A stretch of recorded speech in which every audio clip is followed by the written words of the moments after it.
In the village of Brackenhill, where the fields leaned golden under the sun and the hills rolled gently like sleeping beasts, lived a quiet man named Adrian.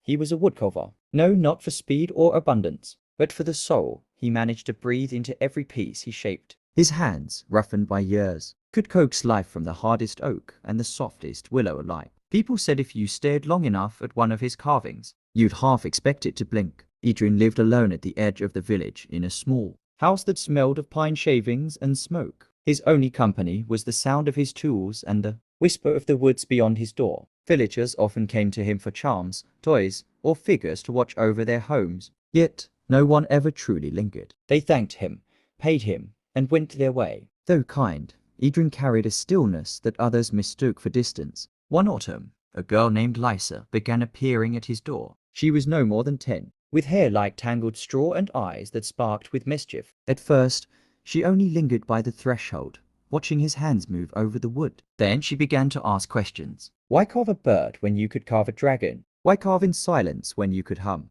Why live alone when the village was so full? Adrian answered her patiently, sometimes with words, sometimes with the quiet curve of a smile. One day, when he found her peering in again, he handed her a block of ash wood and a small knife. If you are so curious, he said, then you must try. Her first attempts were clumsy, splintered wood, crooked shapes, but she laughed at every mistake. Where others would have quit, Lysa pressed on, her determination fierce. Slowly, under Adrian's guidance, the figures began to take form. A lopsided bird, a fox missing one ear, a crooked little house. She placed each one proudly on his shelf, and he never once moved them. Seasons turned, and the village began to notice something different about the carver at the edge of town. His shutters stayed open longer. Laughter spilled from his house. Children who once hurried past his door now paused, drawn by the sight of Lysa's bright presence. Adrian, once thought distant, became part of the rhythm of the village again, not because he had changed entirely, but because someone had chosen to step into his silence and fill it with light. Years later,